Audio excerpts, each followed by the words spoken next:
Good morning. Good morning. Good morning. Good morning, Bill. Morning, Bill. Morning, John. Morning, Rick. Chris, Dick. Becky, thanks for joining us today. You know what? I'm getting good at reading lips, but you were muted there. Good morning. I Yeah. Good morning. knew what you were saying, though. I Good appreciate morning, Monica. Thanks for joining us today. My pleasure. I should note we're a pretty casual bunch. Everybody's on a first name basis, so I hope that's okay with you guys. Hey, Dave, do you think Belichick can read lips? What part are you talking about? Because I watched most of the game, but No, I watched the Tampa game. I'm a Brady fan. yeah.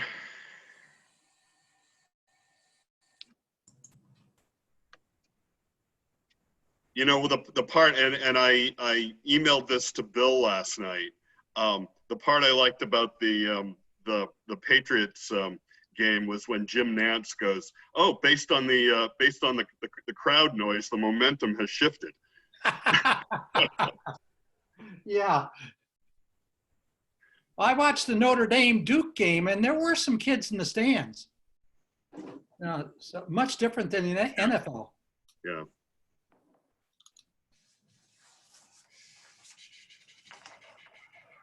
All right, so let's see.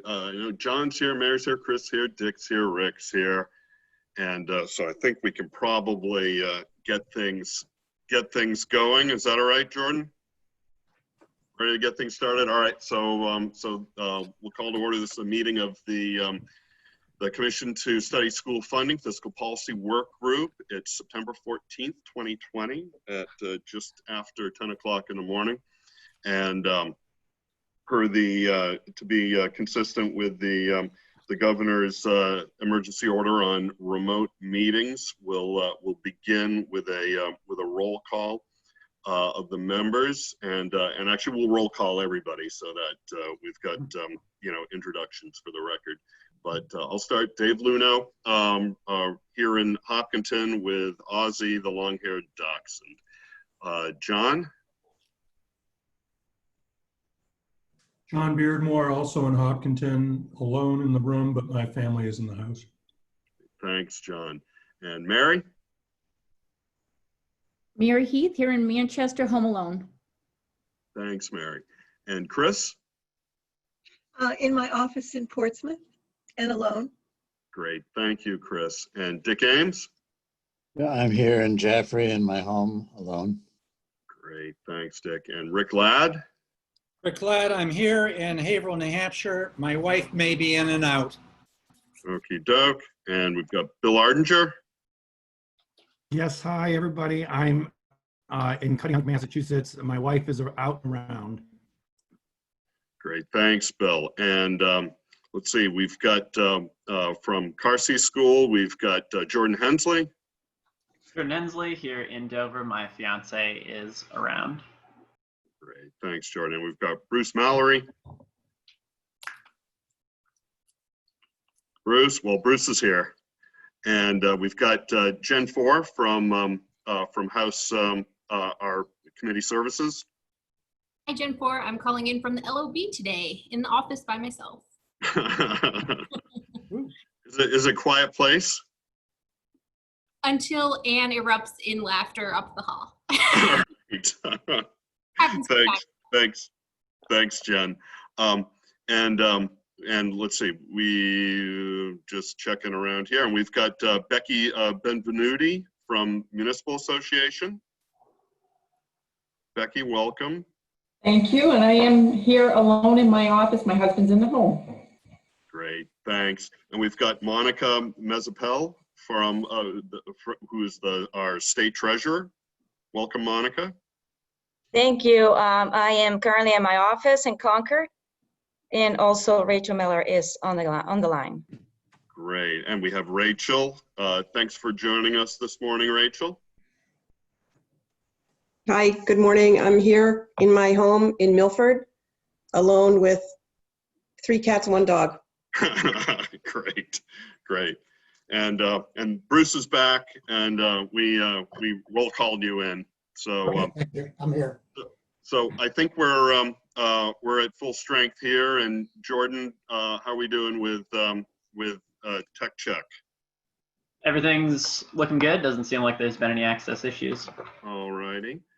And I'm just gonna, and I think we've got, wow, even split here. We've got 13 in the meeting, and we've got 13 people attending. So thanks for people who are attending, tuning into what we're going to be talking about this morning. And we're really delighted to have Monica and Rachel join us from the Office of the State Treasurer. And just to sort of set up the conversation a little bit, I think we've had over, since the commission and since the work groups have been meeting, we've had a few meetings that have really focused on the statewide, what used to be called the statewide education property tax, now the statewide property tax, and considerations surrounding that tax. And one of the things that I think the commission is interested in learning more, and I think Bill actually was the first to bring it up, is if there were to be changes in a state property tax, whether in terms of the amount raised or fixed amount, fixed rate, how that tax is to be, whether it's collected locally and stays locally, or whether it's collected locally and sent to the state and then distributed to cities and towns, what the how that would affect the receipts in the Treasury, and how that would affect sort of cash flows to cities and towns. And I think we wanted to get a better understanding of that. And I want to give Bill Ardinger a little bit of time because he actually brought up this very significant point, and I just want to make sure that I've sort of characterized it, and if there's any other points surrounding it that you want to sort of put out on the table out front. Bill? Is this hi, thanks, Dave, and hi, everyone. This is about this particular issue where you're collecting the state property tax, maybe remitting it to a state account as opposed to the way it's done now? Yeah, so that's what you're talking about? Yeah. So actually, let me sort of step back and 2 things. I think we've already adjudicated the point that the state would not be collecting the state property tax directly from property owners, that it would go through their local municipal tax collection. And the question is, does it well, one of the way it is right now is that's where the money stops and is spent locally in those for local education, as opposed to being sent to the state. But if it was sent to the state for then distribution out to cities and towns, what sort of effect on cash flow, stresses and strains on the particularly local municipalities? What are the things that we need to be aware of? And particularly if the amount collected is a little or a higher amount, I mean, I would imagine, what are the strains that could start to arise? Am I sort of characterizing what you were interested in, what we were interested in learning more about, Bill? Yes, and I think the dialogue started this way. I think Dick Ames started at the very beginning saying, hey, should we think about changing the state property tax from a kind of locally collected tax to make it more like other state taxes? John Beardmore, former commissioner, said there's a lot of inefficiencies in a complete shifting of the locus of collection and administration of the collection from local to state. I think a dialogue between the two of them got to a point, as I remember it, that said, well, maybe the local administration of and collection apparatus can remain in place, but perhaps the amounts of dollars that are collected from the taxpayers could be remitted, collected from the taxpayer and remitted by the local, collection folks to the state treasury for receipt into, just like other state taxes, into a state account. And then that state account, which would reside in the Education Trust Fund, would be available to fund expenditures that the legislature appropriated from the fund, including a state aid formula that may be structured in a way differently, like the AIR report is talking about. That's how I remember the dialogue going. And so the key questions are for Municipal Association, who is just a great group, and they've always done a great group representing municipalities in the governance process here, is, what kind of things do we need to know about, a possible change like that, where instead of containing the entire tax revenues in a single account, owned by the municipality, administered through the municipality, what kind of changes would that make? And then the cash flow issues that John Beardmore identified, where it's like the Medicaid enhancement tax. The money comes out of the hospitals to the state account, and you got to worry about, well, what do the hospitals do without the cash? And so that it really is a discussion about not leaving in a lurch the local communities if they're remitting dollars to a state treasurer account. I think those were the issues. Bill? Yeah, go ahead, Rick. Is Bill talking about the local collection? I understand the taxpayer pays to the town then on to the state treasury. But is the town forwarding only the excess funds for adequacy to the state treasury and keeping what they need for adequacy?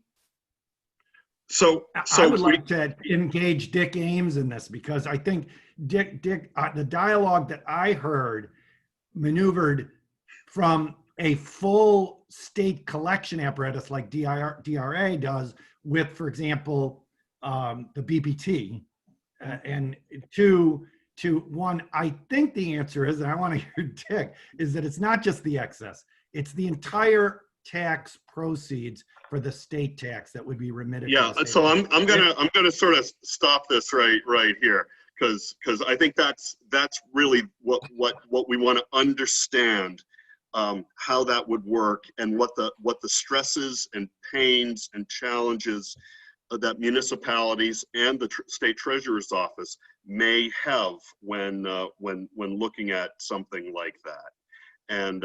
And so with all of that as sort of like the backdrop for Monica and Rachel, it would now be a good time to let us know your thoughts on it, or if you have any clarifying questions for us on what we're looking for, please. Dave, before we switch to our speakers, can I just throw in one? Yeah. Just trying to simplify this even further. I guess the question I would like to know the answer to is, putting aside all the hypotheticals we've talked about, increasing the state property tax, changing the formula. What if the only change to policy that was made for the state property tax or for the state education funding formula, what if the only change we made was, instead of the municipal tax collection process holding on to all of the statewide property tax and handing it over however it does, and I don't know how it hands it over, with what frequency or regularity to the school district. What if all of those dollars were just remitted to the state as they come in? And then the state adds those dollars back to the 4 payments that the state makes to the school districts. And then once we understand how that works, we could talk about, well, what if we raised a whole lot more in the statewide education property tax, but kept state funding the same? Or what if we raised a whole lot more in the statewide property tax and spent a whole lot more on the state side? But I think, the base case would be, what if things were generally the same as they are now, except the only change we make is the towns collect from the taxpayers and remit to the state, right? Isn't that kind of? So why don't we start with that, John, and then start looking at considerations that could make things, how other changes could complicate or add stress to the situation. Right. But Dave, I want to chime in. Yep. Thanks, Dick. I know you're trying really hard to get to our guests. But since Bill pointed to me, I just want to say that I think we need both features. I think we need what John spoke about, which is all money collected going to the state and then being sent out according to formula. And it would be good to know as well the sort of lesser option, which is the excess going to the state. So those two things, I think, are what I'd like to hear about. The two options are there, and the magnitude of money flowing depends, of course, on other decisions we might be making. But those are the two. Thanks, Dick. I think that's great. And then to be perfectly clear, we're not talking about the state directly collecting this. It's still would be collected by the city town clerk. And great. Monica, over to you and Rachel. Great. Good morning again, and thanks for the opportunity to for us to speak today. I can start with the overview of what we do, and with that, I think it will help you answer some of the questions. What we don't do is collect taxes, so that's DRA's role, and so I can't really speak to, they have a structure of how to collect taxes. Once the taxes are collected, we keep custody of the funds in the treasury. And so I can start with the overview of what we do. Our responsibility with regard to any payments, including the adequate education payments, is to ensure there is sufficient cash available in our operating accounts in order to make the payments, all payments. So for example, currently the statewide property tax of $363 million is not collected by the state. The state is collected and it stays at the local level. Therefore, it doesn't impact our cash flows. So, the adequate education payments are dispersed in four installments. One is on September, 20% is on September 1st. The second installment is on November 1st. And that's also 20%. The third payment is 30% on January 1st, and the last one is on April 1st. So the total amount projected for fiscal year 21 is approximately $654 million to be dispersed during this fiscal year. So these are relatively large amounts, and our job is to, we closely monitor our cash position in order to make these payments and the timing of these payments. Again, because our obligation is to make sure that we have sufficient cash liquidity available in our operating accounts in order to disperse the payments. So having that our main responsibility, if we don't have sufficient liquidity, then our job is to consider, what are our options? What are our alternatives? We have to consider, do we move some funds from something, if we have assets that are not as liquid, do we need to move them to make sure there's enough funding in our operating accounts? or do we need to consider, a possibility for short-term borrowing?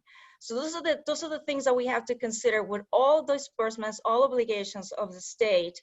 And again, these are large disbursements. So when the time comes to make this, the adequacy education grant payments, those are questions that we always have to consider. Are we going to have enough cash to disperse the funds? This year has been a particularly, as you know, challenging year. So we had that question: can we make the payment on September 1st? And fortunately, we did, and we didn't have to, resort to any short-term borrowing. But again, those are the concerns. Those are the factors that we have to evaluate every time. So again, the collection is done by DRA for all taxes, and we just have to make sure that we have the funding, the liquidity available to disperse funds. The structure for making the payments, those are in appropriations, and the Department of Education is responsible for the calculations, and they certify the amounts to us. The same with the revenue that comes from DRA, they certify the amounts that are already collected. So if something were to change in the way, the state pays for these education grants, there are a couple of considerations that I would like to share that perhaps should be reviewed. The first one that I have from Treasurer's perspective is, as the state's obligation, if the state's obligation is going to increase and result in large disbursements, then perhaps the timing of collections and disbursements should be closely coordinated. Again, the state will need to have sufficient funds or cash available prior to any scheduled disbursements. So I'll give you an example of how taxes are collected currently. 63% of total unrestricted revenue comes at the end of this, in the second half of the year. So in the way the adequate education payments are structured is that by April 1st, we already dispersed all of the funding or the appropriations that go to the municipalities. So that's why we have, we have to, again, try to coordinate and make sure that we have enough collections in order to make larger disbursements. And again, so if the obligations of the state are going to increase, we just have to have sufficient collections and funding and liquidity available in order to disburse those funds. The second point I just would like to mention for you to consider is, the consideration be given to the frequency of the adequate education payments, whether they're going to continue as 4 large payments, the way they are, or whether it should be more evenly spread out throughout the year. Perhaps, in the second option, perhaps that could benefit the municipalities and the state as the payments will be smaller, and perhaps that could, provide liquidity to the towns and I guess, it could improve our way that we, manage our cash flows. However, from the state's perspective, it doesn't matter. As long as we have sufficient funding, cash available, assuming that there will be enough collections available, we will make the payments. We will make sure the payments are made on time. So it wouldn't be, larger disbursements and less frequent disbursements. If the process was kept the same way, it wouldn't impact the Treasury. The only time that could be difficult and it could become a problem is in situations like this year's during economic distress and when we have projected or anticipated revenue shortfalls. Those are the times that, perhaps could be a little more difficult to manage the cash flow. But again, we have to meet our obligations. So the Treasury's job is to make sure there's enough funding. And in those cases, we have to, find ways, even if we have to do some short-term borrowing, we will, make sure the state meets its obligations. So again, Treasury doesn't take a position on policy. We will definitely follow, the direction provided once that's determined. So that's what I have as, as a general overview of what we do and what we don't do. And I'm going to ask Rachel if she can, just, make sure that I didn't miss anything, or she would like to add anything that I said. Sure. Hi. Can folks hear me? Yeah, Yes. thanks, Rachel. Excellent. Awesome. Okay. Good morning again.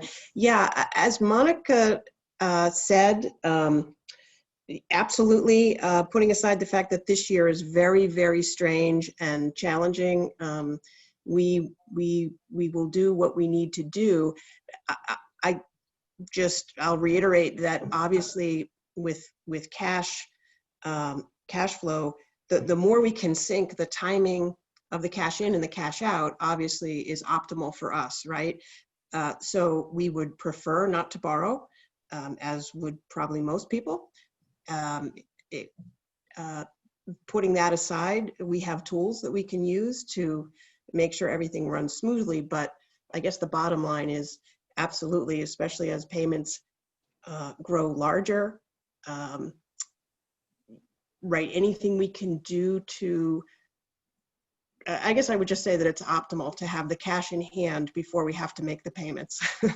And the more we can sync that up, whether that means smaller but more frequent ins and outs, it really doesn't matter. As Monica said, we're really indifferent. We will manage to the situation, but we would prefer to have the sync, just as any good financial manager would. Mm-hmm. That's Great. probably, Yep. Yeah. No, I'm sorry, Rachel. You. No, I was just going to say that's really probably the strongest, most salient point. Just having that matched up allows us to avoid borrowing, and that's always the goal. Right. So thanks, Rachel, and thanks, Monica. I know there's lots of questions here, and one that I have, just because September 1st was just a couple of weeks ago. And I always like to get sort of like a hands-on understanding. What happened from your office on September 1st? Well, again, we were able to make payments. I mean, this is a time of the year. This is a different year. Our liquidity levels are lower than in previous years. And the reason I was mentioning September 1st is because of that. We had to, disperse $130 million. And when that happens, we need to figure it out. Are we going to need to borrow? We don't, and again, this is a time when revenues are coming in lower and it's very uncertain. The projections, we have some projections to work with, but those are total projections.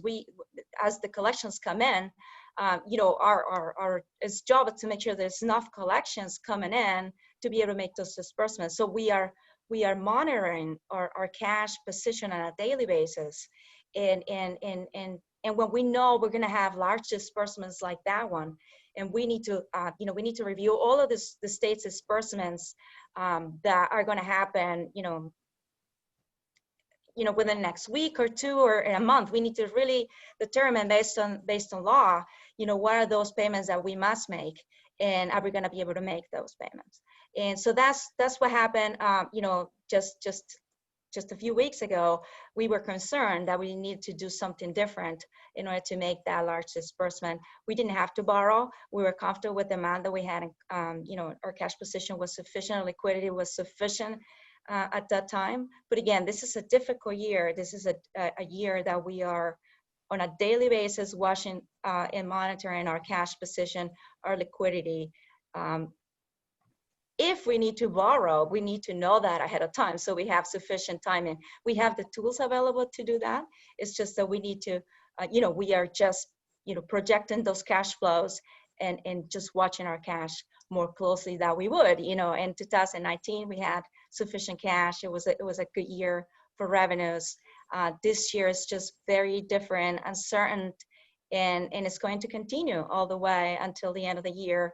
And hopefully, this financial crisis improves, or as the economy improves, we'll feel better. But at this moment, we're still concerned. We have so many pieces moving at this point. Okay, And so go ahead, Rachel.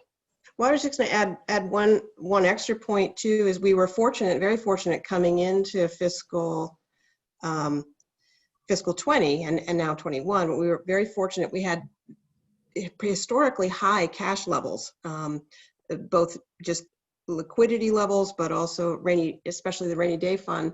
And even though we have investments, we still had high cash levels coming into COVID. So we were extremely fortunate for that. And even though we're burning through that cash, I think that allowed us to get through particularly the September 1 payment without borrowing.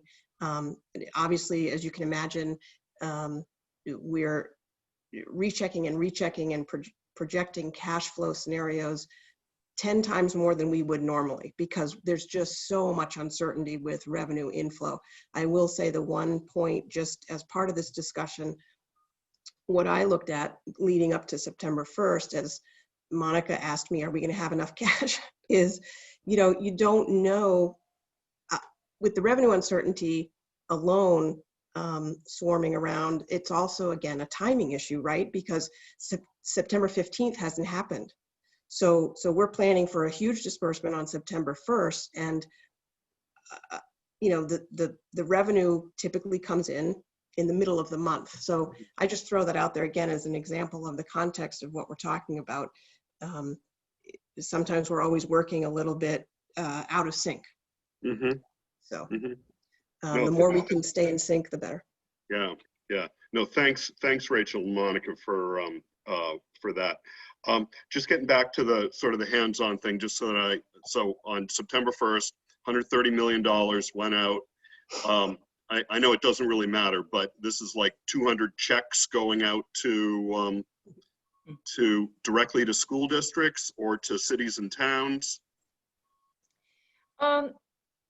I believe it's a combination of ACH payments and checks. Yep. That Okay. structure is in place. It's like 90% ACH payments now. Okay. Yeah. And do those payments, do they go through the local municipality, or do they go directly to the school district? That I'm not 100% sure. Is that something Rachel? Yeah, as I sit here, I'm thinking, I thought that they went directly to the school districts. Okay, I'm seeing John and, well, I'm seeing John nod, and I'm seeing John's Mary shake her head. So yes, they go directly to the school districts.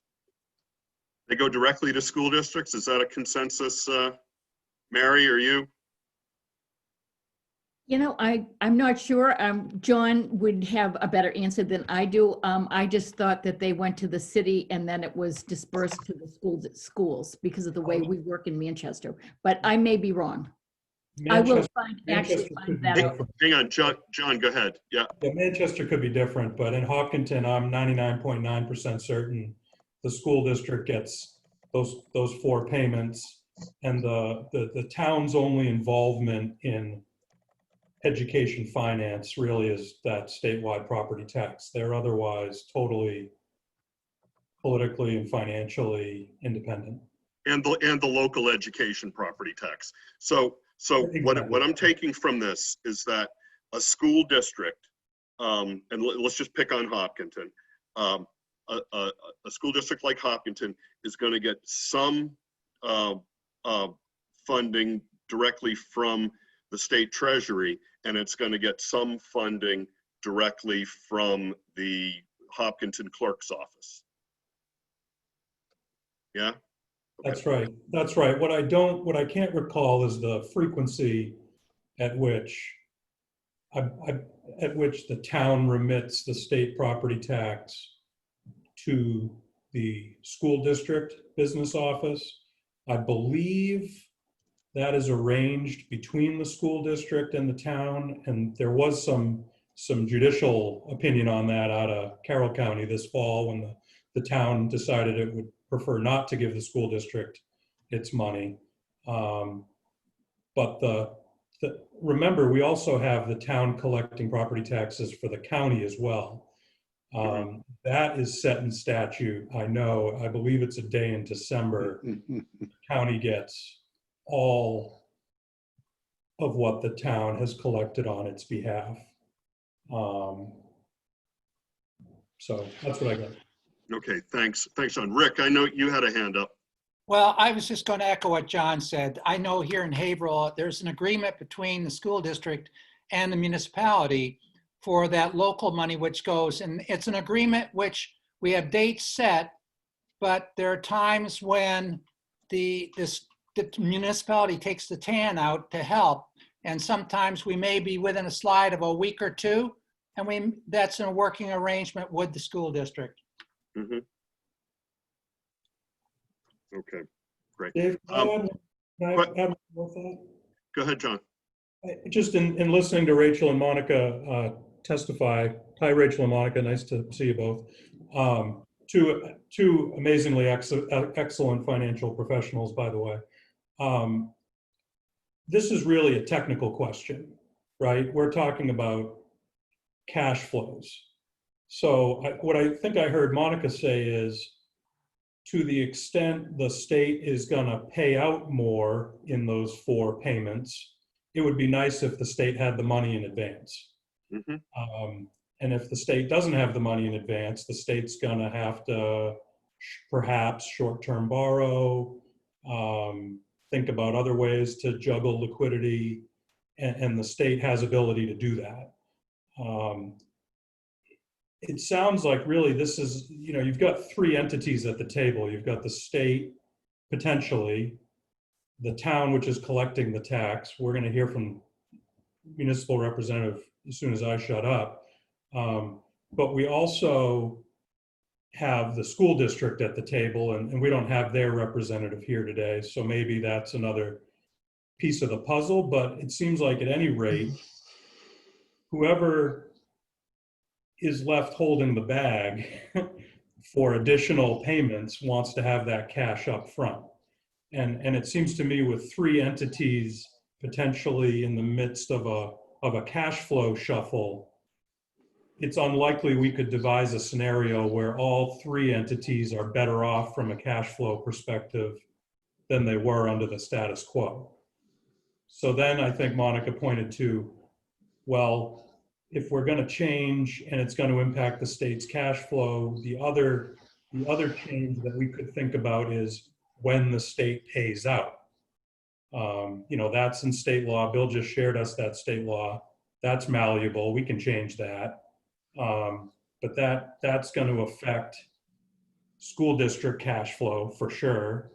So there's these sort of 3 parts of the puzzle. Who gets left holding the bag? And I guess I would say the other important part is what tools, to the extent cash flow is worse under the scenario we propose, what tools does each entity have to maintain liquidity? I would say the state probably has the best tools to maintain liquidity. I don't know about school districts, whether or not they can issue cash flow notes or not. I'm pretty sure towns can. I know counties can. So then that's the question, is how do you maintain liquidity if what we're proposing harms liquidity even for just a short period of time through the fiscal year? Right, John, thanks. I think you summarized that really well, because you're absolutely right. I mean, school districts need cash on July 1st to make payroll. So I'm not sure they can borrow short term in the markets. And if they can't, we can let them. But that's possible. I mean, in my time on a school board, I don't recall us doing that in Hopkinton. But I think it is fairly common for municipalities to issue TANs, as Rick was saying. But I think, I also think modeling if there's any changes that are going to be made, doing a pretty comprehensive cash flow model, looking at all three of these concerns, the state, the municipality, and the school district, and seeing what we can do with regards to timing of collections and frequency of distribution in order to have the least impact on liquidity would be an important thing to do. Rick? Yes, this is a policy question. And then Dick. For Monica. What's the rationale between 20%, 20%, 30%, 30% versus 25% each quarter or each, period? I don't have the rationale behind it. It's written in the law, and it's just the way it was created. It was established that way. Yeah, I too, I don't have any insight into the 20-20, 30-30 split.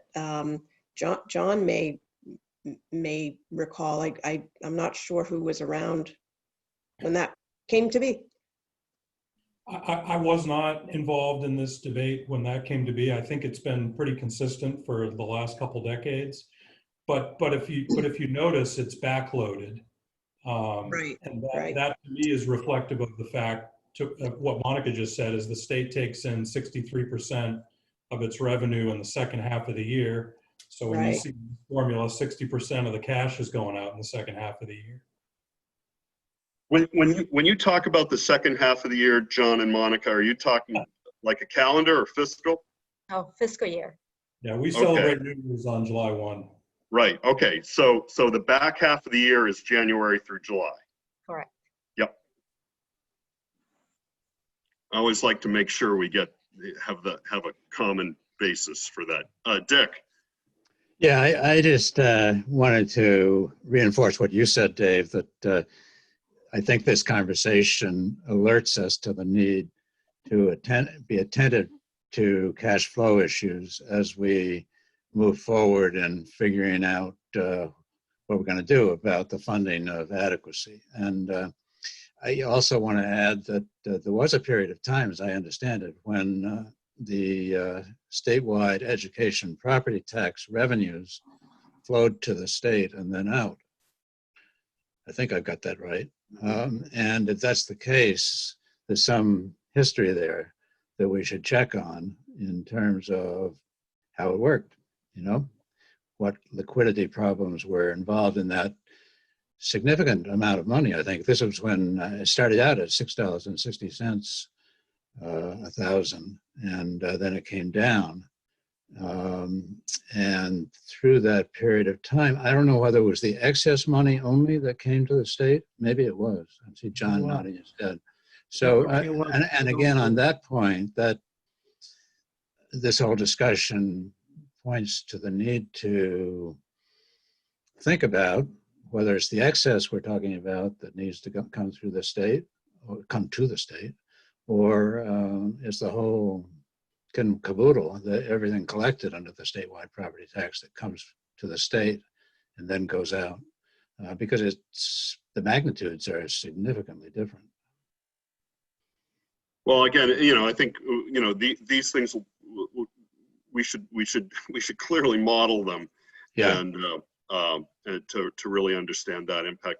Would it make sense now to sort of bring Becky into the conversation, and that way we really sort of hear about the impact on municipal cash flows, and then we can sort of have a complete conversation involving Monica, Rachel, Becky, and all of us on this whole thing from a big picture standpoint. Does that make sense? Yeah. So Becky, welcome. Thank you. Can you hear me okay? Yeah. Yep. All right. So I'm going to do pretty much what Monica did, is provide you an overview of what tax collection looks like in the state on a municipal level. And it covers the gamut, which underscores the importance and the complicated aspect of cash flow. So of the 234 municipalities, 6 of those municipalities collect their taxes one time a year on an annual basis in December. And I guess I'm going to back up 1 second here, because not all municipalities are on the fiscal year. There are only 38 municipalities that run their municipality on a fiscal year. The remaining 196 are still all on a calendar year. Of those, 6 of them collect one time a year. They send out a bill and it's due in December. And 200. How many? 6. 6. All right. 6. 249 municipalities collect semi-annually. Their first bill is an estimated tax, and it's due in July. And the second bill is the catching up to what is required for the full year. The actual bill is due in December. 2 of those are actually semi-annually, but they are running 6 months behind the rest of the state. And they're collecting their first bill in December. So they're 6 months behind on revenue, cash flow, and they collect their second installment in June after the next fiscal year has begun. Becky, could I just ask a clarification? How Sure. many towns collect semi-annually, the number that you mentioned? 249, 247 of them collect July and December, and 2 of the 249 collect December and June. Thank you.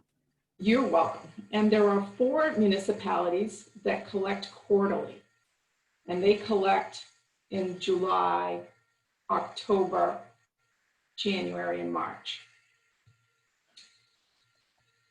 They all have different agreements with their school, with the frequency with which they turn over the municipal, they give the school their funding that's collected from their taxes.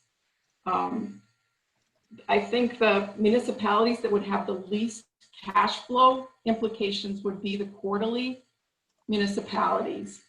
And Concord's a good example of that. Their municipal agreement is that every 2 weeks, they're cutting a check to the school. And their cash flow is pretty much netting. You know, they're bringing in cash quarterly. Every 2 weeks, they're cutting checks to the school. So they would probably have the least impact of having to remit their monies to the state. It was mentioned early on in the meeting that one thing that could be perhaps considered is, as the monies are collected, turning those, remitting those monies directly to the state. And so when you think about that, it's important to realize that the tax collector for each municipality is collecting based on these frequencies that we just talked about. And there are, you know, a lot of properties that may be delinquent, and sometimes those taxes aren't collected until 3 years down the road from the time they were billed. Right.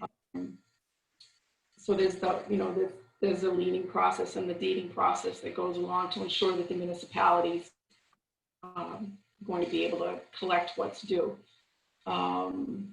Who's responsible for those late payments? Or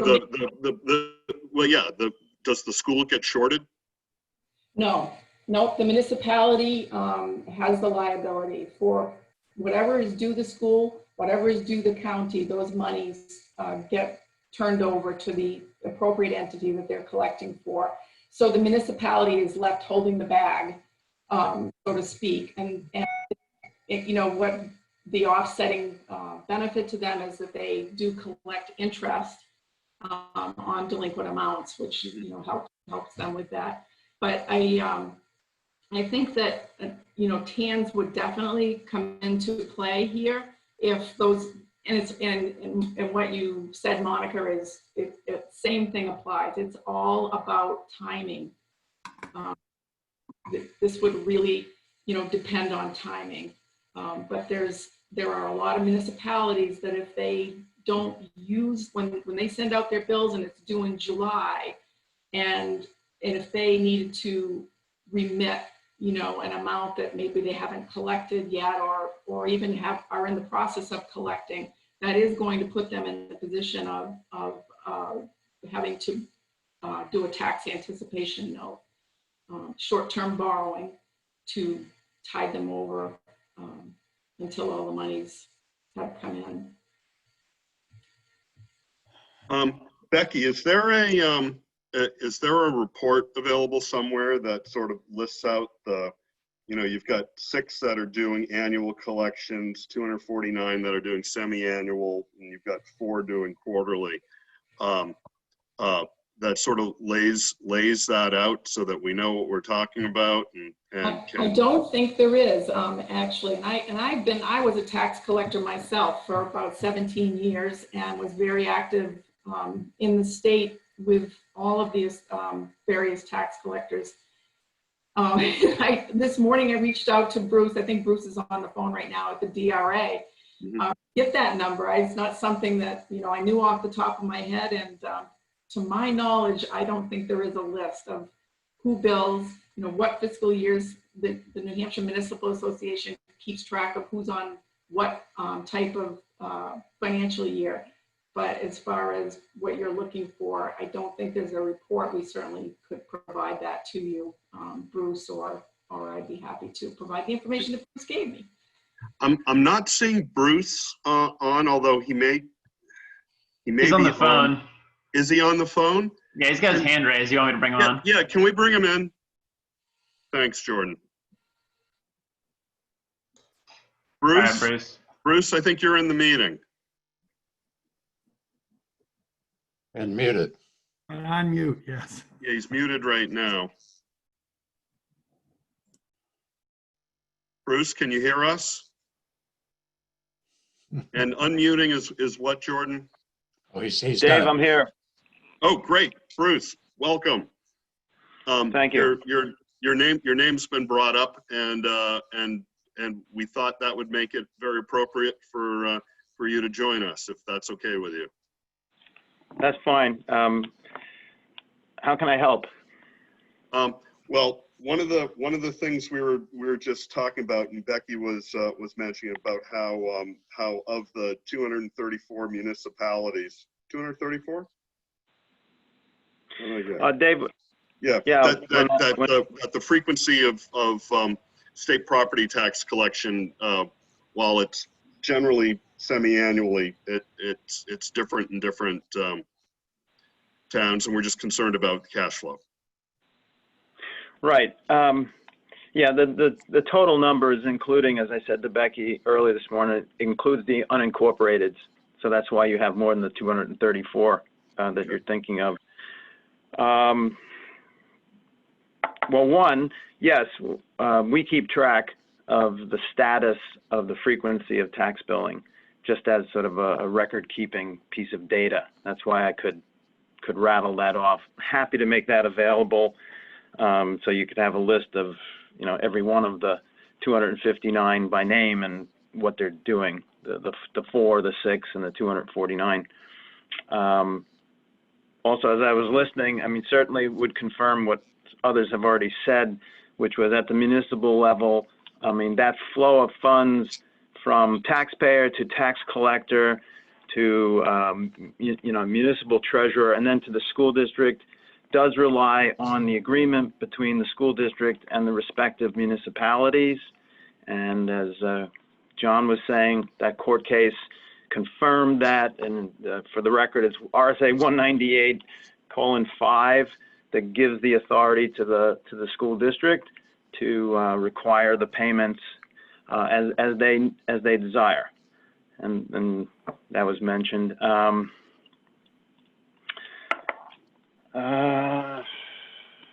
The cash flow, yes, to the counties, that's by statute, on or before December the 17th. And so, yes, as Becky noted, at the municipal level, you're going to make those payments. And if there is not sufficient cash, it'll be the municipality who's borrowing. The school districts themselves, as for an authority to borrow short term, you can find something. It's not really a tax anticipation note. Again, just for your notes, it's RSA 198:20-D, and it is a reimbursement anticipation note authority. We rarely see it mentioned in our reports, but it also is prescribed by the nature of what would reimburse the lender through, and it has to do either with special ed reimbursements, or I believe it's the adequacy aid itself is referenced. So those two amounts to a school district could be used in effect as the reason why they would borrow short term. But again, we don't see it. It would show up on the school's revenue estimates going into the tax rate setting, and I can't think of one that I have actually seen, but that might be available or something to keep in mind. How am I doing, Dave? I've been listening for a while. Bruce, that's a huge help. So so you'd be able to provide us with a list of the municipalities and what their collection frequency is. Absolutely. Yeah, I mean, the reason it's not so much for the 249 that are doing it semi-annually. I mean, that seems to be a pattern. But if there was an outlier, and Manchester happened to be an outlier, we'd certainly want to understand that the impact on them, as opposed to maybe 6 that are unincorporated places that have a total of a handful of students. So right. I just sort of want to open this up to members of the commission for questions on what we're talking about. Bill, then Rick. Hello, I just have a general question for the treasurer team. And it several times during the commission's deliberations, people have focused on the current state property tax and said, that's not really a state tax. And the discussion, encouraged by others, has said, yeah, it is a state tax and it's accounted for as a state revenue on the state financial books. I wonder if you guys have any, while we've got you here, any comment on the accounting for the state property tax. Even though it's kept locally, it is treated as a state revenue for purposes of financial accounting. Thank you. Well, I can't really speak for the comptroller's office, but as you said it, it is, as far as I know, is budgeted. It's an amount that is budgeted in because of that, because it's used to balance the budget, it needs to be accounted for in the education trust fund. It is recorded as revenue, and it is helped to determine whether it's going to be sufficient funding, a deficit or a surplus for the actual education trust fund. That's really all I can say. I mean, it's just a fact. It's budgeted, is utilized that way, and it is recorded as revenue as part of the entire accounting process. Thank you. Great. Rick? Thank you, Dave. And then John. This a quick one, which somebody, Monica or Rachel, might be able to answer, or even Becky. A municipality also collects money and is responsible for distributing it to the county. Does the county expect all their money in one payment, or can there be like 4 incremental distribution dates? This is Becky. Those payments are one payment issued in December. I think that's statutorily required. Okay.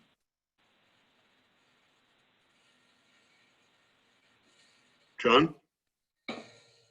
Yeah, just thinking through this further, It seems to me that this is, again, a technical question. It's solvable. You know, depending on the unit of government that's impacted, it can be accommodated perhaps by, you know, on the municipal side, increasing the amount at which they're able to borrow short term. You know, that's the kind of lever that could be adjusted to make a new regime work. To me, perhaps the biggest cash flow concern could be on the school district side. Again, trying to keep it simple. If we changed the current formula only by requesting the local tax collector to remit to the state and having those dollars flow through the four, I'll call them quarterly, they're not exactly quarterly, but 4 quarterly payments, you know, just that action would adjust the school district's cash flow potentially materially, because they'd go from getting their cut of the 363 million. I think we heard, you know, one district is on a twice, at least one is on like a every other week arrangement. So if you're getting, say, a third of your state aid, i.e. the property tax portion, bi-weekly, and now we change it to quarterly, even if all things else remain equal, the school district has an impact to cash flow. Could be a positive impact, could be a negative impact, probably a negative impact, but the school district doesn't have the borrowing tools that the town has. Bill shared with us the RSA. I believe that's the case. I'm pretty sure the districts can't cash flow borrow, and only until recently, they weren't even allowed to maintain fund balance. That state law changed not too long ago. I think they can keep like 2 or 4% fund balance, which makes a ton of sense to me. Just for liquidity purposes, I don't really like it as a taxpayer, but for liquidity, it makes a ton of sense. So again, to me, it depends so much on what the proposed change is. But it seems most likely that the school district has the most to lose here, because their tools available to them to maintain liquidity are not as robust as the state, the cities. I would rank the schools last. But on another note, I would say again, this is highly dependent on the final outcome of what policy change we're recommending or what the legislature deals with. So I don't think we need to run it to ground per se, but really just acknowledge it and be aware that we don't want to leave school districts and towns cash short, because it's a pain in the butt to manage and it costs money. You know, short-term loans cost money. Mm-hmm. Right. No, thanks, John. And just to be clear, what you were talking about there was the state property tax portion of what's collected locally. It would still be between the town and the school about the local education tax collected and those remittances, right? That's right. Let's not touch that. We got right. But that's yeah. So there's this is an interesting thing that you're bringing up though, John. So there's sort of like these layers of cash flow, you know, impact and so yeah, it's clearly something that needs to be. Bill. He's raised the issue of each level has a different capacity to solve short-term finance issues. Yep. And probably a centralized solution at the state level to handle, you know, the borrowing in anticipation of flow, you know, maybe cheaper than certainly having every school district do it, which right now they can't. Right. I think so that's a very good. So how do we go about modeling, you know, cash flows and where's that best? I mean, what's the group of people that can help us best put something like that together? And I sort of put that to maybe to Becky.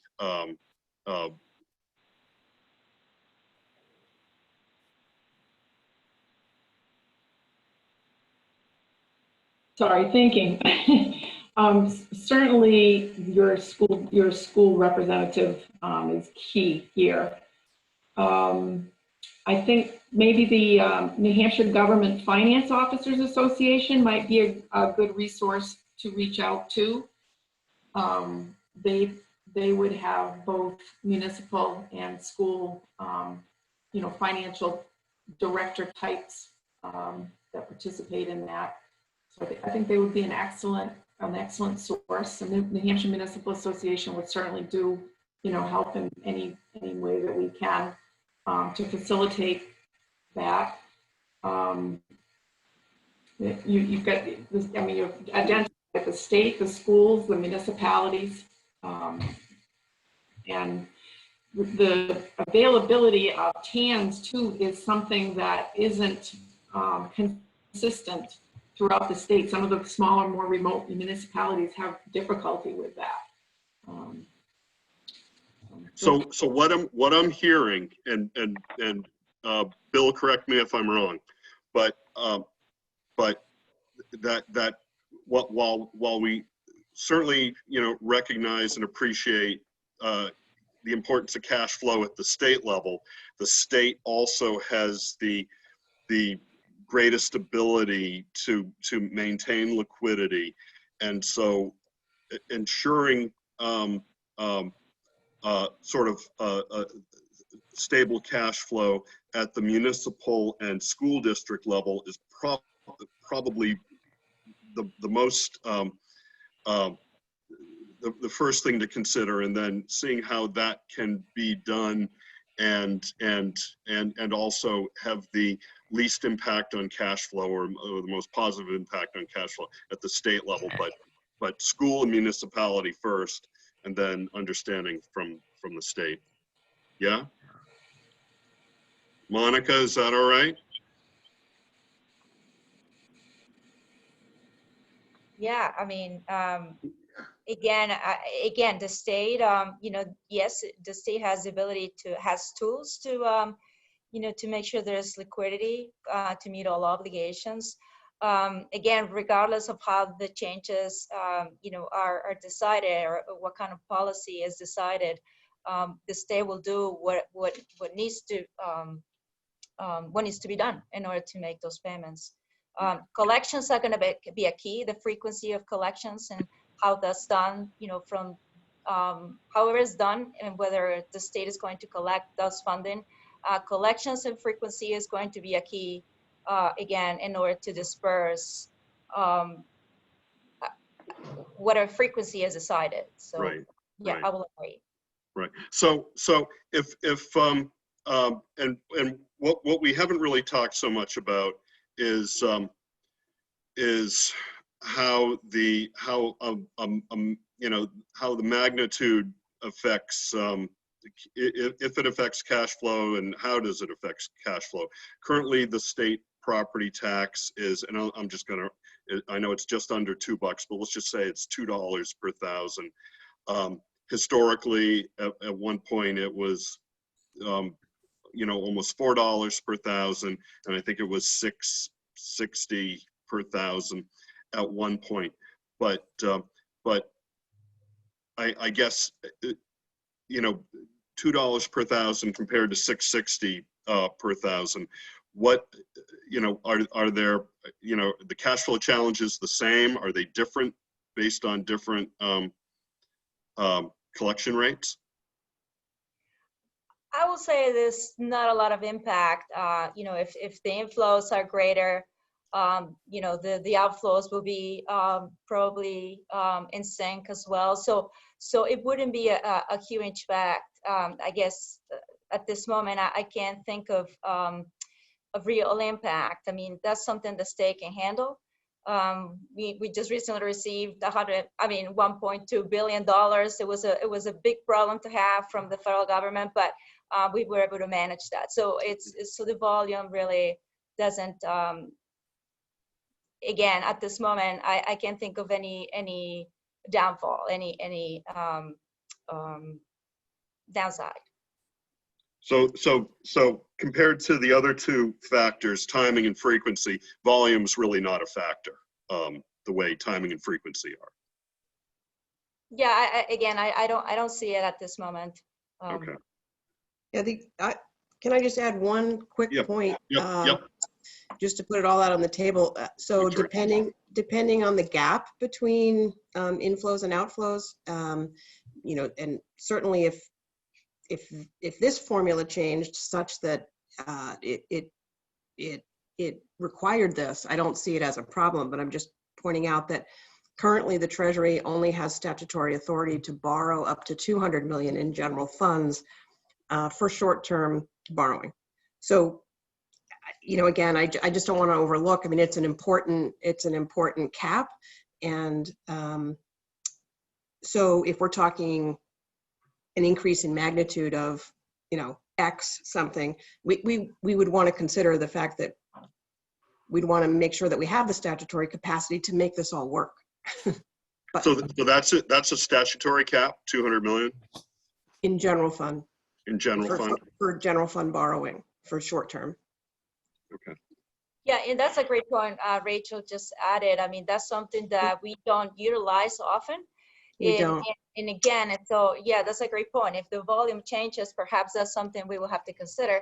But again, I mean, I think this is the you know, the opportunity to review the timing of collections and make sure they're coordinated with the disbursements, you know, if changes are going to occur. Mm-hmm. Okay. How much? I mean, I've sort of seen it being, you know, member of the, and you know, all representatives are member of their county delegations, and county delegations, you know, have are occasionally brought a question about short-term borrowing. But how long does it take from the time that you realize you need to do short-term borrowing to get an instrument in place? Is that something that's For the state? Monica, yeah. do you want me to grab that one? Yeah, go ahead. Yeah, that's a great question, because it really does run the gamut from if we did an interfund borrowing. Again, we talked about how the state probably has the most levers to pull and options to take to borrow in a pinch. And we can do interfund borrowings, which other entities don't have the ability to do. So it's not uncommon.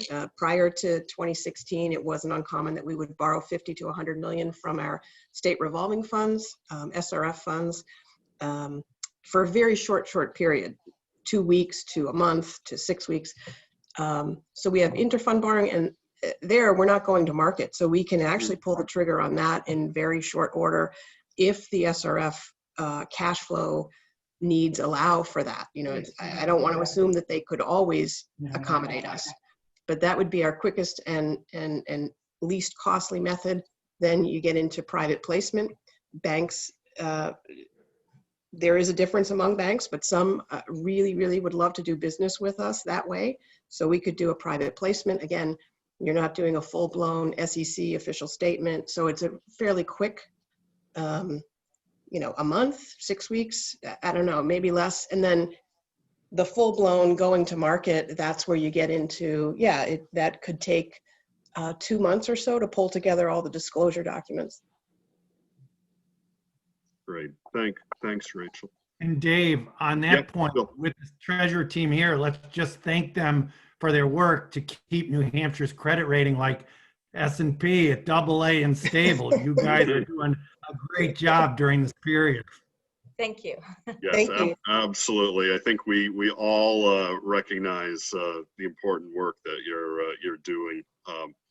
So definitely thanks, Monica and Rachel, for that. Members of the commission have any other questions with regards to the cash flow while we've got our guests from the Treasury, from the Municipal Association, from DRA with us this morning? One quick one. John. Do either Bruce or Becky know how common cash flow borrowing is for cities and towns?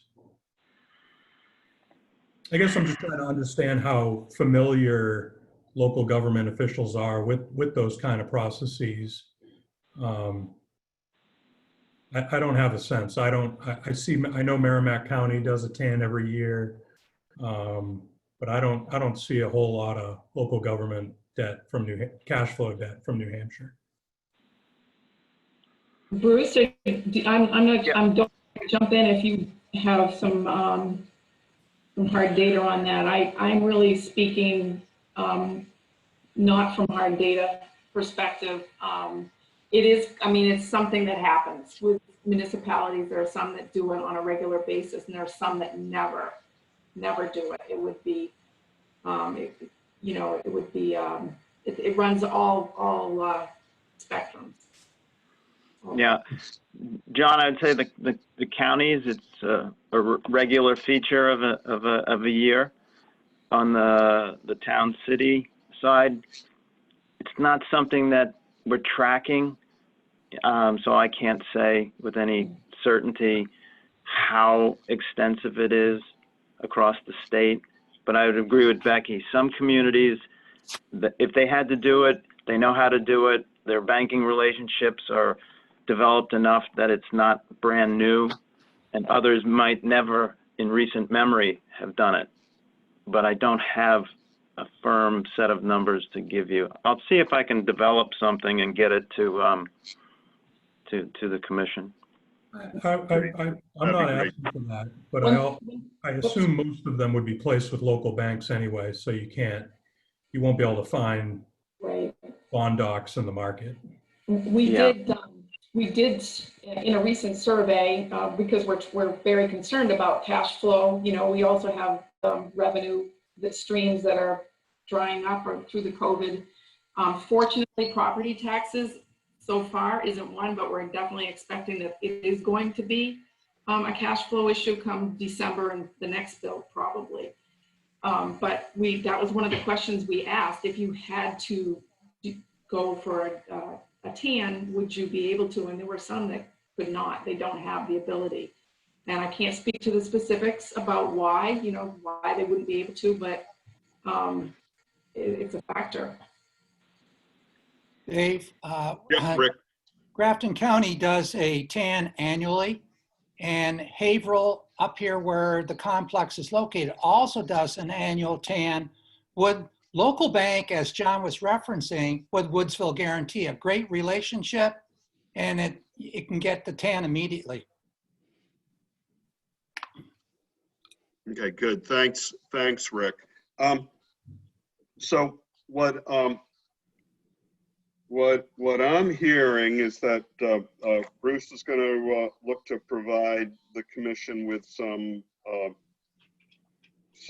information on the municipal tax collection frequency, and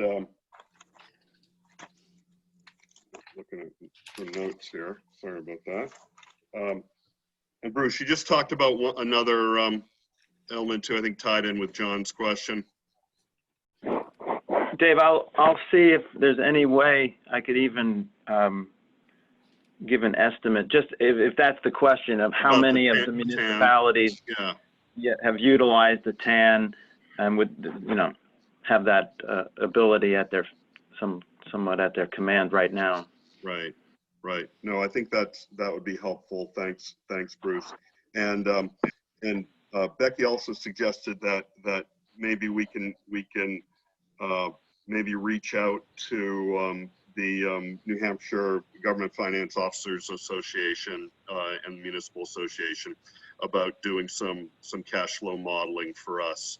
That might be I know that would be helpful. And are there any other sort of actions that we see coming out of this? Mary? Just a quick question about the Concord School District. They are their own fiscal agent. Is anything different because of that in relation to how all this works?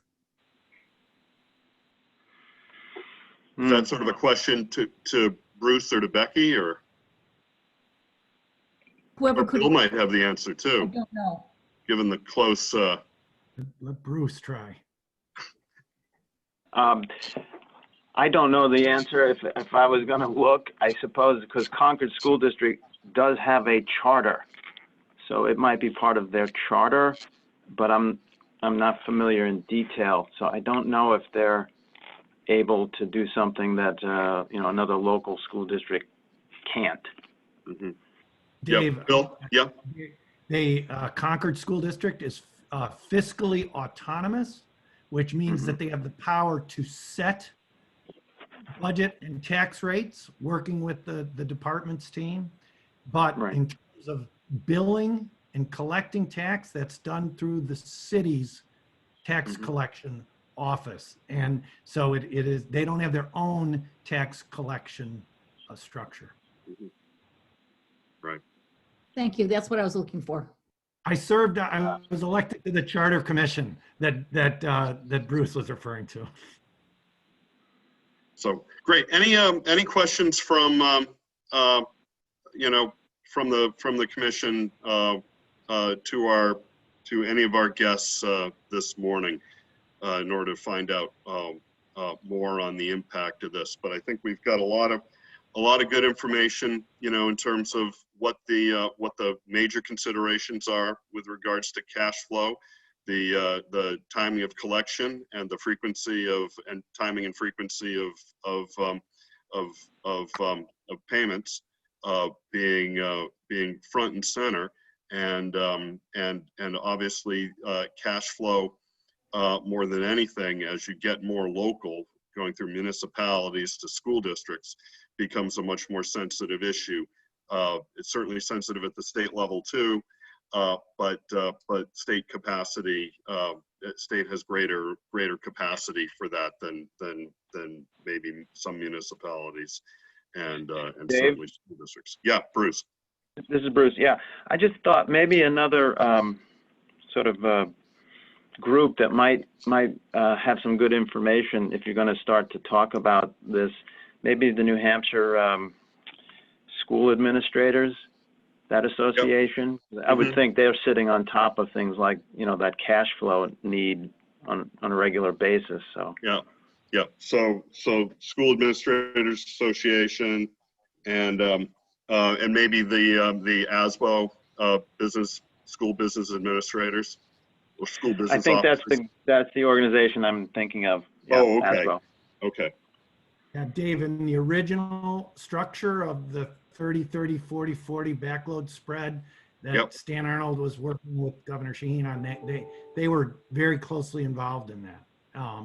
So the administrators group. The other group that I think may be useful to contact is the municipal bond bank. Often municipalities will go to the bond bank, and the bond bank will bundle and issue debt. And I think there's a tax anticipation function at the bond bank too, and they've got a great staff. Okay. Then I think we'll probably I'll probably contact these folks in between meetings and see how they might be able to help prepare some information for us. Hey, Dave. Yeah, Rick. In today's trend here economically with COVID and all, are we seeing the delinquent properties, delinquent taxes increasing, or is it still holding? And what is that percentage of the whole that delinquents make up? So Bruce actually talked about this with us a few weeks ago. Okay. Bruce, do you want to? No, but you refresh everybody's memory on that. Well, we don't have real-time monitoring capabilities, so as tax collections are happening in the field, and like everybody in the spring, we wanted to see if we could keep a finger on that pulse and did a little bit of informal surveying. NHMA did even more extensive, just to get an idea of whether or not delinquency rates. It's not something that we measure, so we don't really have historical baseline. That knowledge is resting out there in the municipalities. They know their own history. It's not something I don't think we could actually track for the commission or anybody else right now. because we don't have access to that data. We'd be looking backwards in time at best. So we don't know right now, other than the survey results you've heard about previously, that the first half of the year went reasonably well compared to history, but it's still everybody's waiting to see how the second in the fall and into December goes. Mm-hmm. Great, thanks, Bruce. Rick, does that? Yeah, that does. It's in some communities. I know in this community we do have delinquent properties, and the only thing we can end up doing is eventually, after we do the interest, is foreclosure. Yeah, thank you. I'm wondering about Beardmore on this question. He's sitting there checking municipal finance credit things at every second. He might have an update. I'm sorry, what's the question? How property taxes are doing? Local in terms of collections, delinquency as to COVID. Sorry to put you on the spot. No, it's really the $1 million question for some of the things that I'm following. The evidence that I have is mostly from Connecticut. I follow local governments in Connecticut and look at it fairly regularly. What I would say highly rated towns that I look at are reporting no material impact to property tax collections for the summer payment. They're mostly like us with a July and December payment. And the state mandated through executive order that towns in Connecticut give either an extension to the summer due date or a break on interest for delinquencies. Basically, two different approaches to the same thing, which is giving local folks a break if they can't make the payment. And like, for example, I was looking at Tallinn, Connecticut recently, and they said the impact to cash flow was like 63 from property tax delinquencies. So not material. I think Becky mentioned, the fall payment might be more, the winter payment might be more at risk because in my view, because the $600 of additional unemployment is no longer with us, and the $300 of additional unemployment's been exhausted, and the PPP is sort of in the rearview mirror. So we could see more turbulence in the winter than we did in the summer. Great, thanks, John. Any other questions or thoughts from members of the commission while we've got our guests with us this morning? Because if not, I'll sort of take up our next quick agenda item and then let everybody go for lunch before our afternoon gets eaten up by public engagement and adequacy work groups. So anything else? I would like to give a huge thanks to Monica, Rachel, Becky, and Bruce for not only their time with us this morning, but for their diligent stewardship of our state finances and support for our municipalities and schools. It's really really tremendous, and a time that nobody could have predicted. But getting through this and keeping everybody's ships above water and keep producing the high performance outcomes that we expect here in New Hampshire, I think is really important to all Granite Staters, and you guys deserve a ton of credit for helping that. So I just want to thank you all very much for that. Thank you. Thank you for the opportunity to be here this morning. No, thanks so much. So you guys can stay with us if you want, but or you can drop and get on with your exceedingly busy days. I know. So again, many thanks. And so I want to pivot a little bit I think what we've got on the agenda is the reflections on the AIR presentation and impact on fiscal policy. And actually, something I sort of would like to bring up is what I think is a question on fiscal policy that Bill brought up yesterday, and has been a subject of some conversation, and I think needs to be put out here on the floor, if that's okay, Bill. Yes, it's fine by me. And the reason I want to put it out here too is because, and I think it ties right into the agenda item on reflections on the AIR presentations, but the AIR estimated cost model and the sort of the back end of it, which is a sort of a simulated, how could you go about, paying for it through combinations of property taxes, makes a very key assumption that I think Bill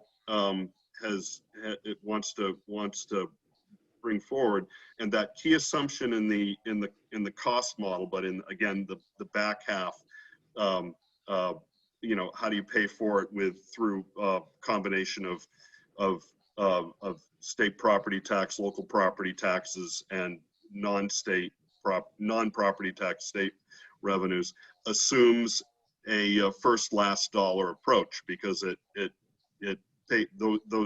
that combination pays for the full load. So I just want to introduce the question or let Bill introduce the question that he brought up. And we may not need, I don't think we're going to adjudicate it today, but it's something that I think we're going to need to get to the bottom of, and we've got some thoughts on maybe how to do that.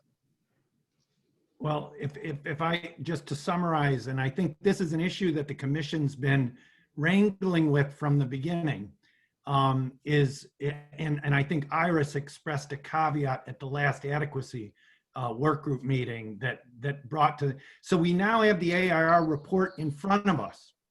And the AIR report talks about a targeted total resources, total spending approach. That is a combination of state and local funding. If their targeted state spending number for a community on a per pupil basis is, say, $20,000, and that's a total number. It is not like, the current state law of $3,709. It's $20,000. That number is paid for by a combination of state and local revenues. If the ultimate result here were to define adequacy as $20,000, that combined total spending, where AIR is trying to make our system of distribution more fair, the question arises whether there is a constitutional rule that has been promulgated by the court at some point that says, look, if the legislature defines and values adequacy at $20,000 a pupil, there's no local money that can be used. It all has to be state budget dollars. If that's the case, the AIR model, simulation model, which is just an illustration, it is not a proposal, it's not a recommendation. The executive leadership of the committee has made that clear. But the model itself would violate, at least the first version of it, would violate that rule, because local tax resources in the form of minimum local contribution and in the form of other property taxes would be used to meet that adequacy target. In my view, that rule, which requires a full state financing of the entire amount, is a bad policy. I'm not speaking what the rule is or isn't as a matter of law. I'm not acting as a lawyer. That's something that needs to be resolved in a court. But this commission is established by the legislature. The legislature has been said by the court to have primacy in determining policy issues. And to me, I think if we keep going down a road of like the AIR format of a combination of local dollars and state budget dollars meeting a targeted goal of of adequacy, we'll run into that brick wall, because there are some people who believe that the first and last dollar must be state budget dollars. And Dave, what I was doing with you over the weekend, and frankly, from the beginning with Dick and others, is say, it is now time that we have to face this issue head on. And we've got to speak on whether we think that's a good policy or not. I believe we have to do that. And we have to think about how it affects the next step of the commission, which is, as I see it, to navigate from the AIR report and that data and analysis, which is excellent, to an executable, tangible recommendation set. That was the basic question that I feel we're at now that we have the AIR report in hand. Thank you. Yeah, and thanks, Bill. And I think you introduced it really well. And I think especially given that, hey, we like to test out different things and try out different things, that we need to have flexibility in our simulation tools to be able to try out different things. And the while the tool that I think AIR put together for us, particularly as it models the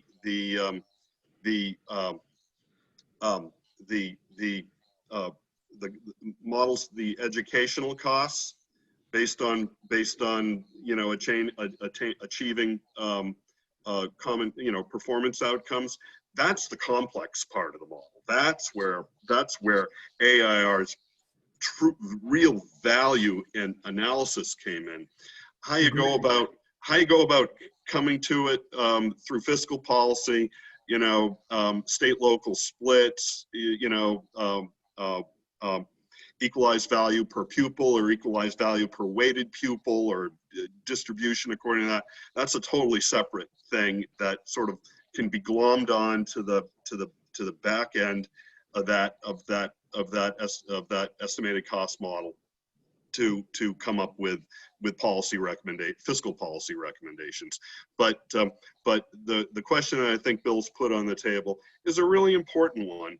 And again, we're not gonna debate it today, but thinking with what we talked about this morning with Jay and Bruce on the exec call was maybe this is how we begin to now work with the CARSI team to put together briefs based on all the stuff that we've heard since January and read. So court decisions, testimony from the DOJ, testimony from the Attorney General's office, testimony from people involved in lawsuits, and try to come up with and maybe a little bit of historic, what's the backdrop that led up to this first last dollar thing, because those words I don't think have appeared in any court decisions. Is that, Jay, am I sort of getting this about right? He's not going to weigh in? And Dick has his hand up too. All right. Dick? Oh, okay. Yeah, I'm sorry. Yeah. Yeah, what I wanted to say, this is a very important line of conversation, and what I wanted to get at is that to me, there are two fundamental questions that haven't been fully addressed and that we're talking about almost at once here. One is, what is the adequacy number or formula? And AIR has done a fantastic job in presenting us with a formula that is at the certainly I think we'd all agree is that at a very high end of where we thought we would be at when we were talking about adequacy. But is what they presented, which is, I guess, a number you'd say will drive educational outcomes to the average level that the state's at. Is that where constitutional adequacy should reside, or should it reside at some other level? And as they gave us a simulator to play with this, to help us think about it, they gave us a tool that allowed us to go above that average level and outcome and below it.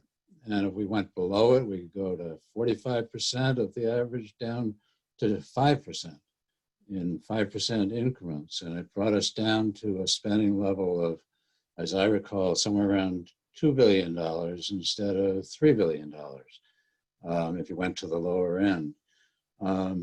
And so I know I put forward the question. We didn't get to discuss it, Jay, in the meeting, the commission meeting last week when we were talking through, I guess it was last Thursday, when we were beginning to work through the AIR report, but we didn't get to that chapter that sort of translated all the formula work to this adequacy question. And they do call their number adequacy, this 2.9 or whatever it is, $1 billion number adequacy.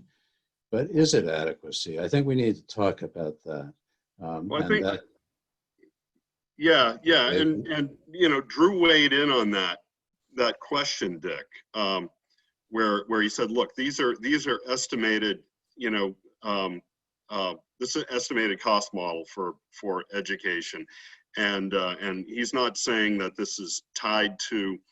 They're not making a legal argument that this exactly. is tied to So I think that's an open question that we need to get to, and starting with the adequacy group, less fiscal resource than adequacy, and so that's very important. At the same time, we need to slog through this question that Bill's raising, which is, you call it first and last dollar discussion. And Bill rightly pointed out that the formula that's most visible anyway with the simulator is one that uses a minimum local contribution piece to it, which is not really state money, although they use a uniform method. Basically, it's the statewide property tax without the excess aspect to it, to determine what a locality would get, if you want to do it that way, would be charged, whatever. Yet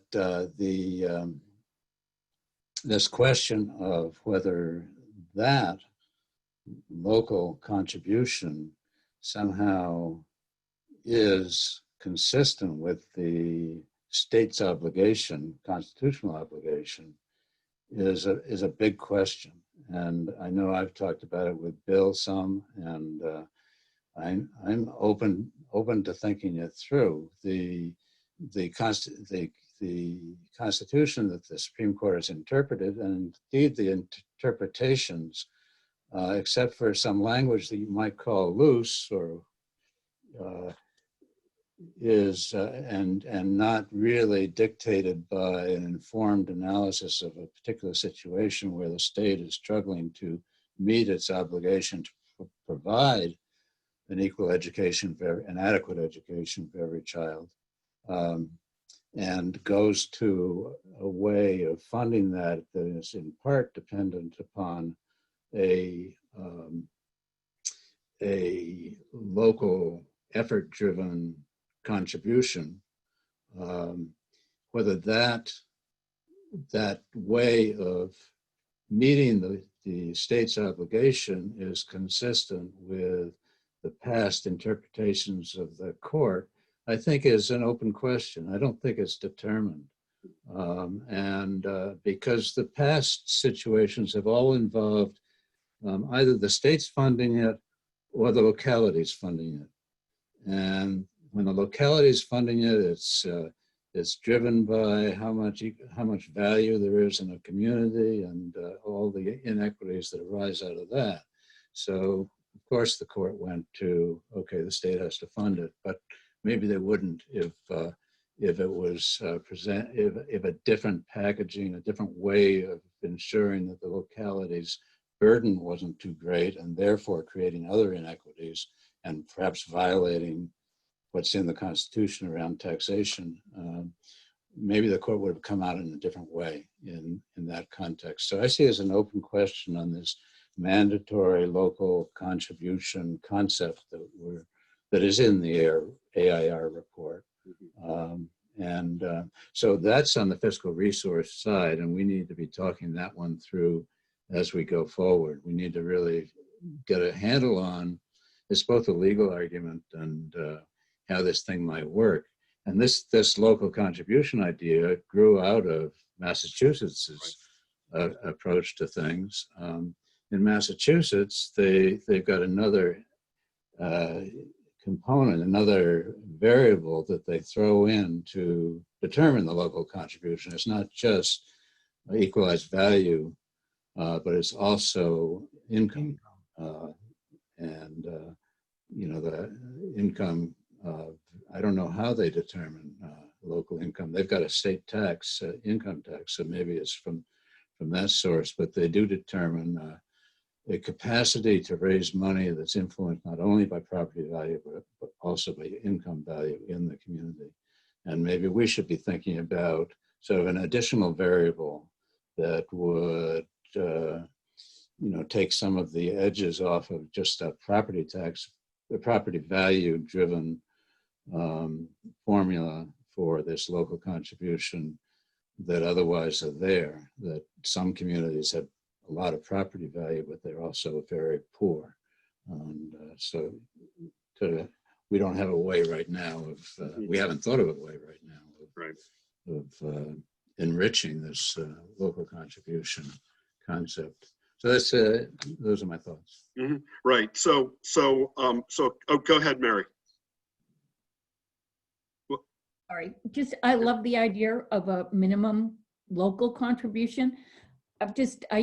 My frustration with my own city is probably very evident when Manchester received probably more money than it has in years from the state, but at the same time, we didn't see a significant increase in the amount of money spent for education. So there's the local municipality gives the school district an authority to expend a certain amount of money, so they can't spend beyond that. So the additional funds they use the money coming from the state, and then they don't put as much local funding in, if you understand what I'm trying to say. Mm-hmm. So it's supplanted. The idea of a minimum, and I'm thinking about student outcomes. If we're saying that local and state results in this student outcome, and this is what we want for adequacy, in a local municipality, they have a responsibility for a minimum input. And then in addition, the state comes in, and so that combination of money results in a certain per student amount that should be spent on school funding only. And I guess it's a continued frustration for me. And I think it happens in other municipalities across our state. And basically, they use the adequacy money for tax relief. Well, it's not really tax relief, but they reduce the budget level of local funds going into the municipality. So the combination, but how can we do it without that concern that we might end up in another lawsuit saying that we're requiring locals to spend so much the first before they get the state contribution. So Mary, I'm glad you brought that up. I'm glad we're having this discussion again. We're not going to come to a final resting point on it. on it today. But again, I want to, you know, just sort of everybody's sharing experiences here. But when, you know, back in the days when we'd knock on doors campaigning, you know, people talked about, what are you doing about school funding? What are you doing about my property taxes? People aren't saying first and last dollar. They're not saying that the feds have to come in and pay for everything. I mean, I didn't hear that. You know, I heard things more along the line of fairness. And when you take a look at the Z-scores that AIR brought up, and they had a short table of them in the report, but the entire spreadsheet is really amazing to look at. And when you realize that the kids in Manchester are performing nearly, you know, 2 standard deviations below New Hampshire average, it's Have been for over 20 years. yeah, and the biggest school district. So the biggest group of students we have in our state, we're not doing right for them and their families. And so, you know, fairness, I think, becomes a really an important question, you know, for everybody here. And in order to get to fairness, are we willing to at least model, you know, things that aren't necessarily first and last dollar, just to see how it looks like, just to see how it works. And you know, I'd also, you know, bet, and I wouldn't, you know, I'm not trying to throw any throw the judicial branch, you know, under the bus on this at all. But I don't think anybody in recent memory has studied school funding the way this commission has, and with all the information we've looked at. So you know, so I hope we'll be able to you know, have a robust discussion on this. John. As I look at the AIR report, I try to take a big picture approach to just about everything.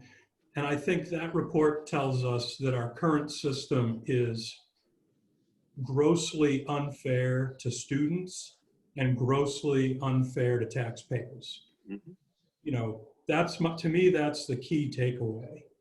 And as a commission, we're trying to solve a judicial directive that's completely squishy and may even evolve under our feet with, you know, with a new decision perhaps.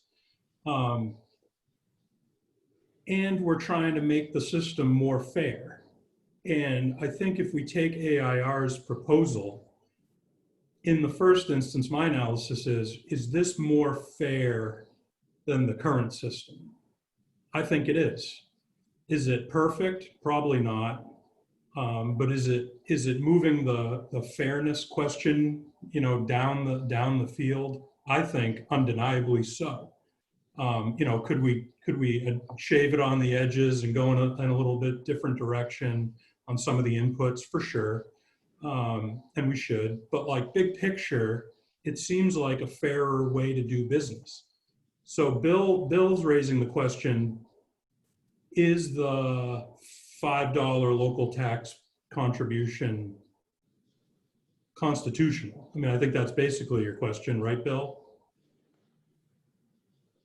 Yeah, I mean, I agree with you. I think the AIR report has become more fair on the 2 axles that you talk about because it's targeting state dollars aggressively to, it's not students, it's inequitable students all through the state.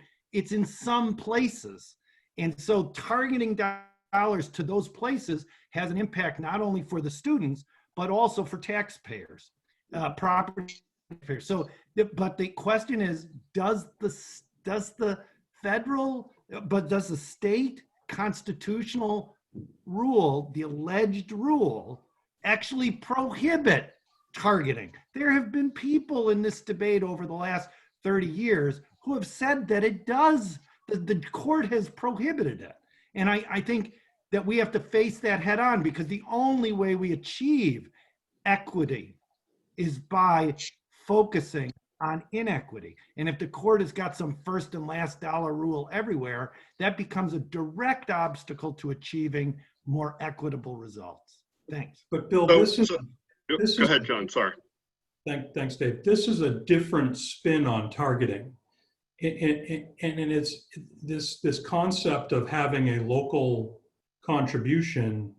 We've never done it before. So the Supreme Court has been silent on it as a unique construct. I mean, you could get at it by inferring, but we've never done exactly this.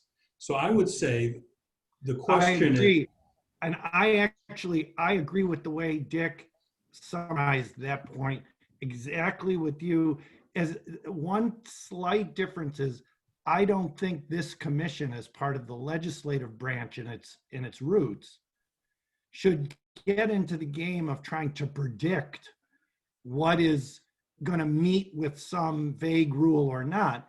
We should speak about the policy. As Dave Luneau said, no judicial court process can get into the policy in the way that we just have. It's rare. The litigation scenario doesn't allow for it the way that the legislative branch process does. So we should take it head on and say, look, does this make sense as a policy? And if someone says there's a rule that blocks it, say that rule would block good policy. And so we don't know whether that rule exists or not, but we stand firm on the good policy judgment, if we can get there. Yeah, I'm seeing lots of thumbs up on that. Rick, you're muted. You're reading lips. 193E:1. I'm reading an annotation right now that still bothers me in terms of pairing some of this local funds with adequacy and whatever we're defining adequacy as. It reads right here, just 3 lines in the annotations in our law book. Whatever the state identifies as comprising a constitutionally adequate education, it must pay for it. None of that financial obligation can be shifted to local school districts regardless of their relative wealth or need. But what we're going to be doing now, we're paring some of this down onto some of the districts as a local concern. I understand statewide tax, but going down and saying, now you're going to have to pay this I'm having a hard time fitting this together, Dave. Were you reading from an annotation, or was that the It's not the statute. This came That's out. not statute. So, and what was the reference? It comes out of Londonderry School District, SAU number 12 versus state back in 2006. And it's an annotation in our statute book immediately following Roman numeral 2 under 193:1, policy and purpose. It's under a category number 5 called school funding. So I'm just, I'm trying to, in my mind, I hear what Bill Ardinger is saying, and I tend to agree. We need to have a good discussion on this. Mm-hmm. So here's the plan with 1 minute to go here in our at least scheduled meeting. And I really don't want to run too far into lunch hour given what we've got ahead of us. So I think the idea here is for Jordan, but for the car seat team to brief this for us, and then we can sort of have some time to read that, and then have some time to discuss that. I'm encouraged from this conversation that I think we'll have a good open-minded discussion on that, because it sounds like what we want to move towards is fairness, and we've obviously considered a whole lot of things in this, but I think having that brief pull from what Rick just mentioned, as well as what we've heard from a number of different people during hearings going back to January, so that we can sort of remind us of what we've heard, and then talk it through and see what we're willing to put out there in terms of a construct. and it may, may indeed challenge, what might be considered to be the status quo. So, but we'll see how that goes.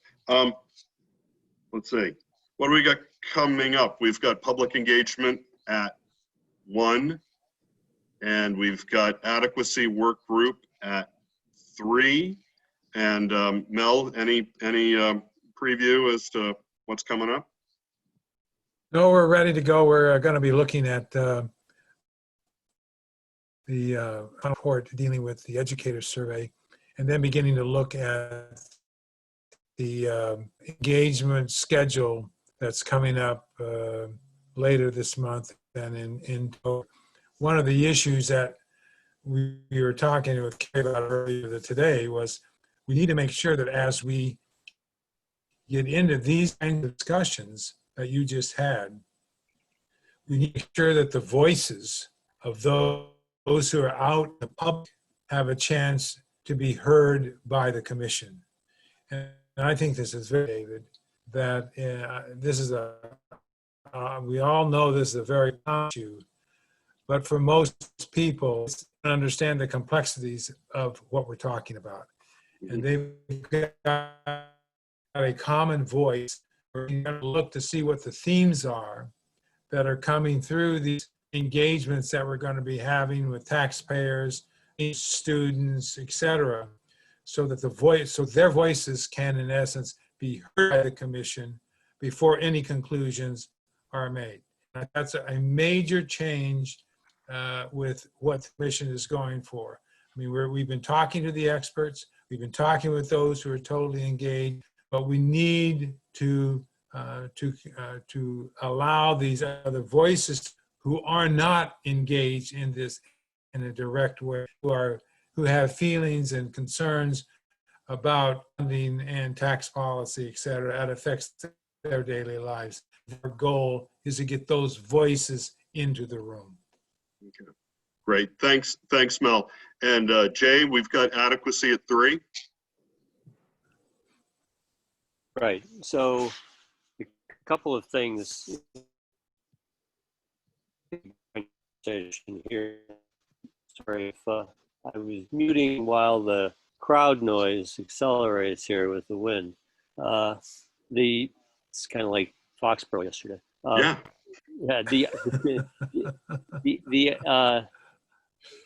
So we'll talk about what AIR's report yields for adequacy, and it really, I don't think that they went at this to define adequate education as much as the opportunity for common outcomes. And you'll find that terminology consistently, I think, through their report. And that's part of the redefinition that I was just hearing you folks talk about. So we'll no doubt try to frame that. The presentation by the the English language learning experts that Bruce has assembled, that's important for us to understand how dollars actually flow, that if there are English learning students, how do those dollars flow to improve the outcomes for those students? And how long are students considered to be English learning students? And when do they exit that definition? So hopefully we get some insights into that. We'll have to ask Drew too. How did that get built into the model? And if I say something more about the model, it's that the opportunity for a student to have a common outcome, it changes the equation from how much are we funding a district to how much are we funding the student needs in that district. And these nuances need to get clarified so that it's, what's the shift that we're recommending? And hopefully then the dollars that, Mary, you mentioned a really interesting point about Manchester. If you take the Z-scores that David was referring, But then look at the issue you were referring to, this actual spending in Manchester. There's not a whole lot of fund shift if there was a minimum tax. They're almost, I mean, the minimum tax almost fills the difference because they're taxing at such a low rate. You really got to look at about 3 tables simultaneously to see what the real shifts are with this. All right, enough. At 3 o'clock, All right. So that's 3 have o'clock another with spirited meeting, and Bill, you'll be there. We'll Yes, sir. yeah, Well, and the surface. Drew and Jesse will be there too, right? So this is a good opportunity to Drew at least. I'm not sure Jesse will, but Drew for sure. All right, Drew for sure. Okay, great. So everybody have a great lunch, and we'll see you back here at 1 o'clock and then at 3. Thanks, everyone.